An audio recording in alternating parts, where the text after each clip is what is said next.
Gracias por estar en la sintonía de Quinta Visión Televisión en formato completamente de conversación junto a nuestros invitados. Nuestro agradecimiento como siempre por la sintonía, 19:30 horas. Es la edición estreno de Tu Voz Local, el primero de los programas de prensa de la jornada. Luego a las 20 y unos minutos pasados, ¿no es cierto? Tras la pausa, le informamos de lo que ha ocurrido en las últimas horas en la región de Valparaíso, en nuestra edición central de noticias. ¿Cree usted que se respeta el llamado a distanciamiento físico o personal? Aquí ya erradicamos el concepto de distanciamiento social, porque ya la OMS ha indicado que no es la mejor expresión. Le hago esa consulta porque es la misma que voy a plantear a quienes hoy nos acompañan aquí en el estudio. Saludo inmediatamente a Sara Sangüesa, Sara que nos ha acompañado ya no tanto como Patricio Curi, abogado que está con nosotros. Yo creo que Patricio ya ha roto ya no sé si hizo el pic ya, pero a esta altura... Yo creo que ya se ¿Cree que sí?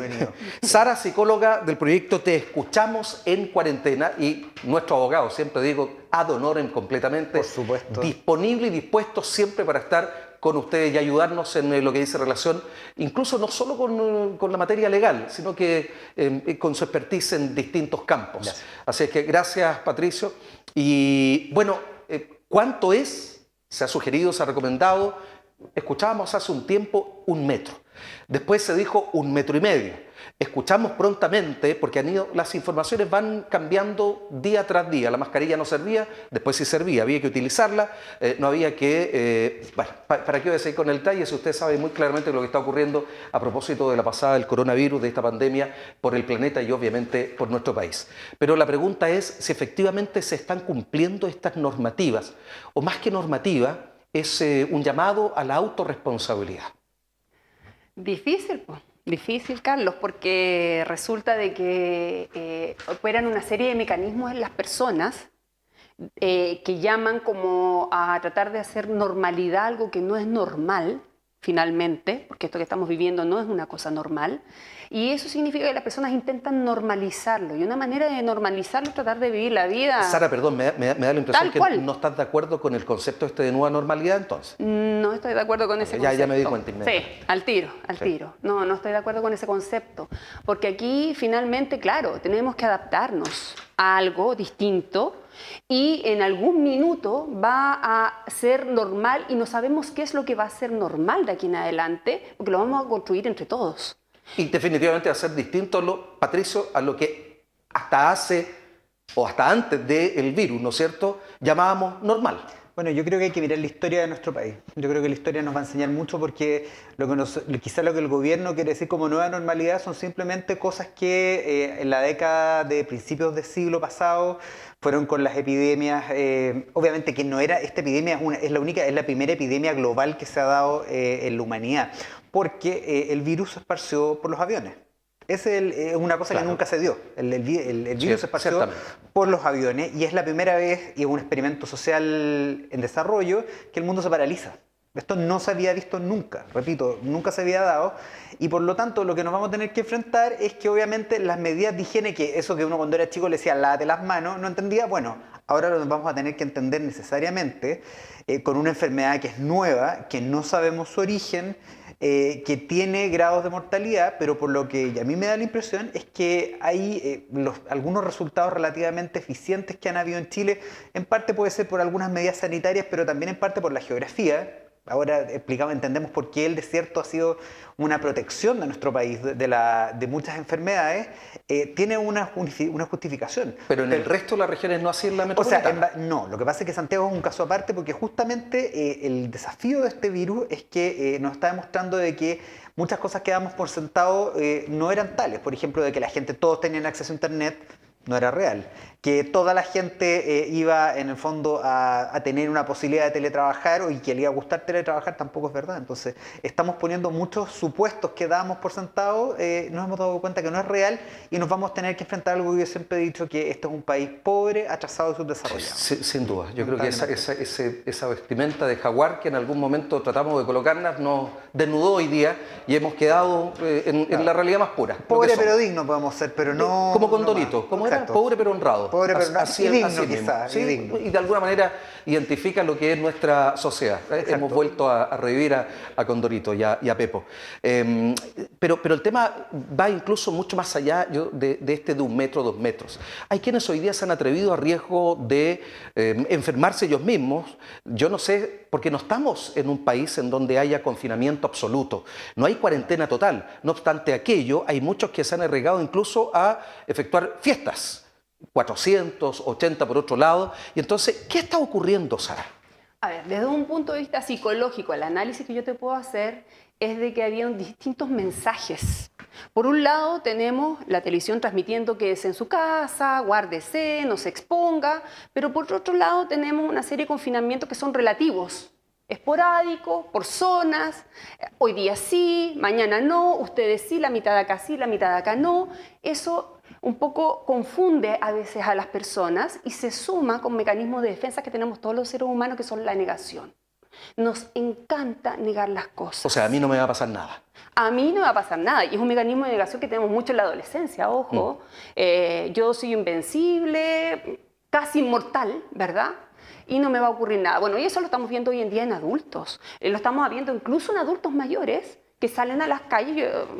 Se observa fácilmente en las imágenes de la televisión cómo los adultos mayores transitan libremente y sin ningún temor respecto de esto. Entonces dicen, ¿cómo me voy a asustar? ¿Cómo me voy a quedar encerrado? No, a mí no me va a pasar nada. Entonces eso está faltando quizás un poco ser más tajante para que la gente pueda llegar a entender de que esto va en serio. Sí, ahora hay comunas o localidades de nuestra región, Patricio, que el fin de semana pasado, sin ir más lejos, la cantidad de personas no era muy distinta a Puchuncaví, Maitencillo, no era muy distinta al mismo mes del año pasado. Porque parece ser que este concepto de nueva normalidad o irnos acostumbrando parece ser o invita o llama, y por eso la confusión, a relajarnos un poco, a ese pensar que probablemente a mí no me va a ocurrir nada, yo no voy a contagiar a nadie, y por lo tanto puedo ir a la playa, puedo ir a la feria, puedo ir al mall, etcétera, etcétera. Mira, yo creo que tiene que ver, primero que la gente se le olvidó una cosa bien clave, que estamos en un estado de catástrofe. Hay restricciones a los derechos fundamentales y esto hay que entenderlo, pero la gente no lo quiere recordar. En segundo lugar, también la gente no tiene muy claro y nuestra capacidad de restringir, de entender que hay restricciones a los derechos, a la libertad de funcionamiento y sobre todo a la libertad de desplazamiento, nos cuesta, en primer lugar, y también la gente también tiene que ver un poco con la estructura social que hemos construido en términos de que la gente va mucho a los malls o le gusta generalmente las fiestas, que forma parte de nuestro carácter latino y más bien latinoamericano. Pero tenemos que entender que nosotros no somos como otros países que están mejor preparados desde su práctica social, incluso desde el clima, como los países escandinavos, que en general no han tenido tantos contagios, porque ellos pasan 8 meses del año prácticamente encerrados. Nosotros no es así. Ahora, también hay que entender que la capacidad de nuestro país para acoger la ley, para el fondo para acatar la ley, me da la impresión de que esto es un desafío social. La gente tiene que entender que uno tiene que quedarse en la casa, aunque es muy duro. Es súper duro psicológicamente, como dice la otra invitada Sara, es muy cierto, o sea, es algo durísimo, pero también la gente no está acostumbrada a hacer una pausa y a enfrentarse a realidades, por ejemplo, las parejas, la cantidad de divorcios que hay después de que esta pandemia va a ser horrorosa, como hemos visto lo que está pasando con la violencia intrafamiliar. La gente no tiene aquello que en el pasado sí teníamos, la capacidad de interactuar físicamente con otras personas y poder tener diferencias y saber gestionar eso. Hoy eso no, se ha perdido. Sí, hay lados distintos de la misma moneda o medalla, porque, por ejemplo, el número de infidelidades hoy día ha bajado. Sí, no podría decir. No podríamos bueno, yo creo que sí, definitivamente. Si tienes que estar en tu casa temprano, bueno, hay unas alternativas que han propuesto ciertos establecimientos que ni se los cuento acá, lo escuché el otro día. Un Tinder, una cosa así. No debe ser. Contratar el servicio toda la noche, ya no solo por hora. A eso me quería referir. Bueno, qué difícil es considerando también que las condiciones en nuestro país, por de pronto, ya no solo las culturales, sino que las físicas, no son las óptimas o las mejores para poder, por ejemplo, y además que las medidas que han implementado, entre otros los bancos, a mantener esa distancia física, no se está haciendo en la práctica una realidad. Y vemos a muchos ancianos, muchas ancianas pegaditos a riesgo de contagiarse. De hecho, tengo entendido y he escuchado por los medios de comunicación de que cerraron, por ejemplo, los bancos del estado de Villa Alemana, creo de Quilpué, entonces está colapsado el banco en Viña. Entonces, ese tipo de situaciones a veces no las prevemos y ciertamente la gente sigue haciendo su vida porque tiene también cosas que realizar. Ahora, hay un número importante de casos hoy, porque además se están sumando los asintomáticos, pero algunos ya están hablando de que podríamos asomarnos al pic. Pero eso hace, no es cierto, yo estoy claro que no, pero es lo que ya comienza uno a escuchar. Algunos se están preguntando, bueno, ¿y la meseta? ¿Qué hay de la meseta? Que estaban, hace poco decían 500 casos en el recuento diario, ¿no es cierto?, del Ministerio, 500, 400, 3 y tantos, y de pronto subimos al punto de que algunos hace pensar que pudiéramos estar asomándonos a la meseta, perdón, al pic. Con mayor razón entonces, cuando uno se ve a puertas del Día de la Madre, uno piensa, tengo ganas de ver a mi madre, porque no la he podido tocar, no la he podido abrazar, no he podido conversar con ella persona a persona más allá de una aplicación por teléfono. ¿Qué tenemos que hacer, Pato? Mira, yo creo que a mí me da la impresión de que esto no va a durar poco, vamos a estar mucho rato en esto. Esto de tratar de cuándo la meseta en realidad es un infantilismo. Yo creo que un pueblo maduro lo que tiene que hacer es ver el desarrollo de los hechos. Hay mayores tasas de contagio, saber mirar los números. Aquí hay un ejercicio de no caer en pánico y ver cuáles son los números. Claro que hay más contagiados, pero ciertos datos clave que hay que mirar, por ejemplo, es cuánta es la gente que está en este momento sometido a ventilación mecánica. Los críticos. Y esos críticos han subido, pero no han tenido el colapso todavía. Afortunadamente ese número se mantiene hasta ahora. Pero la región metropolitana está bastante complicada. Pero la región metropolitana ciertamente es una situación distinta, porque esto también nos va a tener que poner frente al desafío de un nuevo urbanismo, yo creo. El nuevo urbanismo, es decir, cómo nos vamos a tener que ordenar territorialmente para que, por ejemplo, el transporte público, que siempre se hacía una gran defensa del mismo, el transporte público tiene... De partida ser un foco infeccioso como nunca antes. Tiene peligro o tiene riesgo en términos de seguridad nacional. Por ejemplo, un atentado o bien alguien que se contagie puede generar una catástrofe y esto nos lleva nuevamente a ¿qué cosa?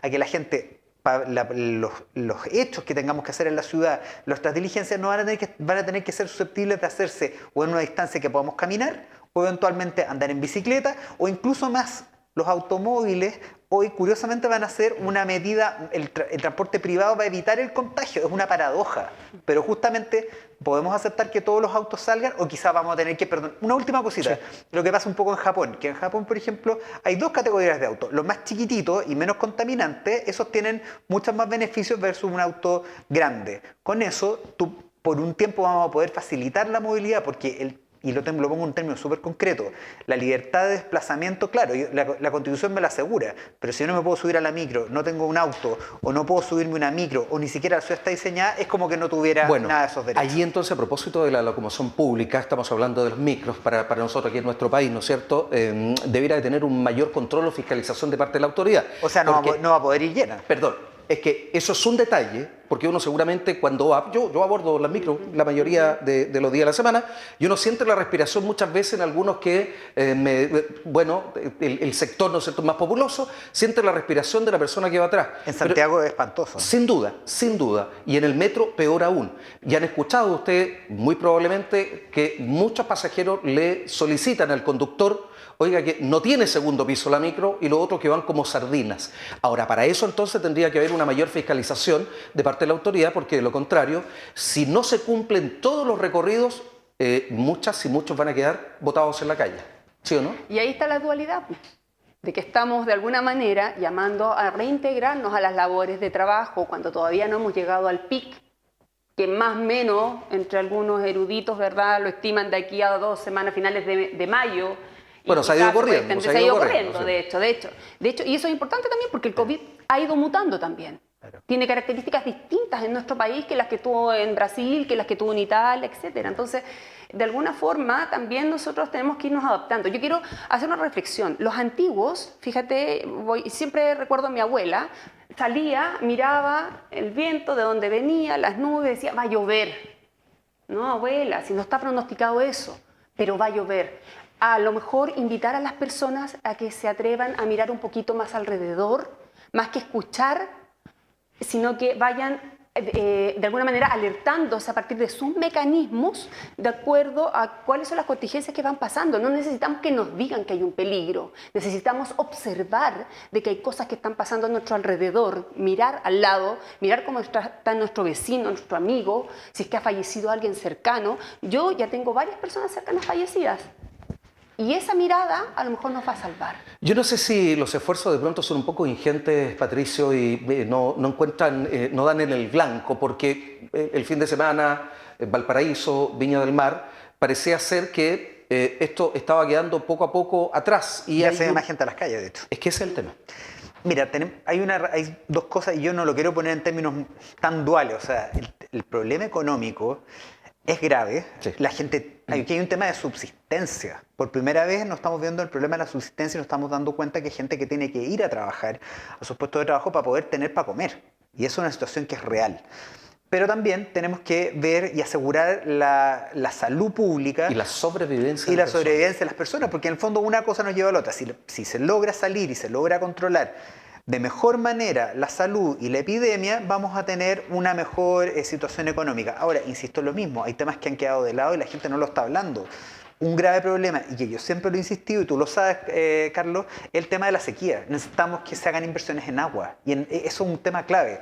Si ese tema no se afronta pronto, y probablemente el gobierno va a tener que poner dinero en eso, el problema va a ser de que una crisis como esta, sin agua, va a significar peor mortandad. Pero observemos las temperaturas que tenemos en el inicio de mayo. Sí, pero recuerda que también de alguna manera, y esto es un estudio que me tocó, algo yo intuía, pero me tocó leerlo hace poco, que un estudio que se hizo en la Universidad de Oxford señalaba que quizá una de las razones que explica por qué, por ejemplo, en Chile no ha habido tantos casos tiene que ver con la irradiación solar, con la sequedad, porque no hay humedad, y también con el calor. O sea, esta sequía nos ha, entre comillas, protegido. Solo para comparar, en Ecuador, el gran foco ha estado en Quito, donde hay mucho calor pero humedad, versus Quito, que está mucho más altura y más radio ultravioleta. Entonces también esto es un tema, pero tenemos que enfrentar la sequía porque es parte de un insumo esencial y también de cosas básicas como el aprovisionamiento de comida. Está claro que la temperatura sí ejerce alguna influencia sobre el virus, pero en algún comienzo se dijo, a propósito del verano en Europa, el que venía, 30 grados, y luego los científicos dijeron sobre 60 grados. Entonces el tema de si aquí con suerte tenemos 20 grados. Lo que pasa es que volvemos a lo mismo un poco. El tema es la irradiación, la radiación ultravioleta, pero el punto clave... Se está cerrando hoy día. Bueno, ¡qué bueno! O sea, sí, lo que pasa es que una cosa por otra... La capa que se esté cerrando, qué bueno, estamos contaminando menos el planeta. También es un tema que nos estamos dando cuenta que de alguna manera vamos a tener que volver a trabajar, vamos a tener que... La gente igual quiere viajar, la gente igual quiere irse de vacaciones, la gente quiere salir, pero vamos a tener que ver y buscar, y ese es nuestro desafío como sociedad, cómo la regulación los logra. Tener esos mismos derechos, lograr esas mismas conquistas, pero contaminando menos, causando menos daño al medio ambiente, consumiendo menos recursos y también, de alguna manera, generando nuevas industrias. Bueno, la industria aeronáutica es una de las que mayores contamina. Y estamos claros, la utilización que hacemos de los aviones, deberíamos de encontrar otra fórmula, pero bueno, el tiempo por de pronto parece ser más importante que el planeta. En este momento estamos en la lucha por sobrevivir y sí, claro, por lo menos asegurar condiciones de vida mínimas. Sara, ¿qué consejo le entregamos entonces a todas y a todos quienes nos están viendo y que de pronto dicen, no va a pasar nada? Bueno, primero que la ansiedad y entrar en ansiedad no es bueno, no es positivo, ¿ya? Y eso es lo más difícil que estamos llevando hoy en día, la ansiedad, el grado de ansiedad. Nosotros te escuchamos en cuarentena, estamos recibiendo muchos llamados vinculados con sistemas de salud que están colapsando, crisis ansiosas, crisis de pánico, etc. Pero la ansiedad no la vamos a disminuir saliendo a conglomerarnos todos juntos, porque ¿qué es lo que va a ocurrir? Nos vamos a enfermar más, vamos a morir más, va a venir más ansiedad. Por lo tanto, lo importante es aprender a manejar esa ansiedad, no saliendo, sino que tratando de mantenernos en la casa y haciendo actividades y aprendiendo a vivir dentro de la casa ciertas rutinas. No, y luego hay que evitar el efecto rebote. Pato, a propósito del toque de queda, del uso de la mascarilla, ¿hay sanciones?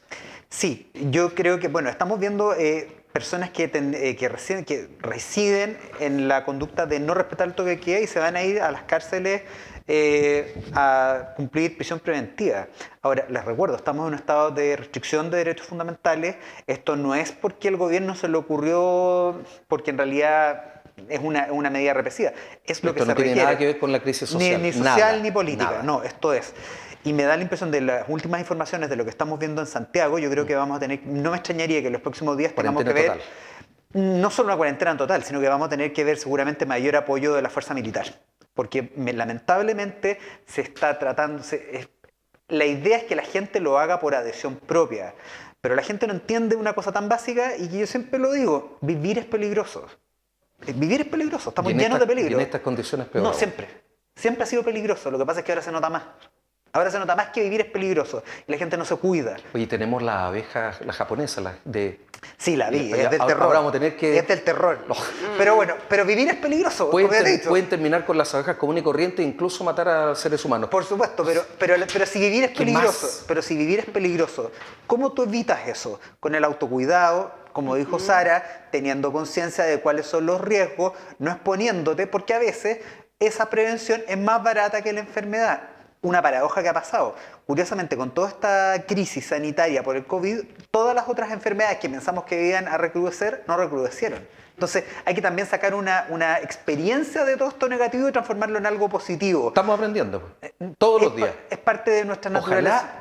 Ojalá que estemos aprendiendo, porque hay uno que testaruda y obcecadamente no lo quieren hacer. Mira, la vida es una maestra súper severa y nos está enseñando a golpes. Si no lo queremos entender... Eso ya es un problema de las personas, individual. Por eso que es importante la autorregulación. Por supuesto, eso es clave. Es súper claro eso. Que la autorresponsabilidad. Mientras nos autorregulemos, no van a tener que venir otros a decirnos qué hacer con nuestra vida. No, y además... Que es parte de la democracia, por lo demás, es lo básico. A propósito de la Fuerza Armada que vemos allí, es imposible tener un militar, un marino, un PDI, un funcionario de la PDI o un funcionario de Carabineros en cada esquina. Tú lo sabes, es imposible. La prueba quedó con el estallido social. Claro, pero lamentablemente vamos a tener que entender que esta falta de madurez como sociedad va a tener que ser de alguna u otra manera. No nos queda. Nosotros pensamos, países muy avanzados, que nosotros, la sexta potencia como Francia, los militares no son nada de amables con la gente que vulnera una de estas cuarentenas.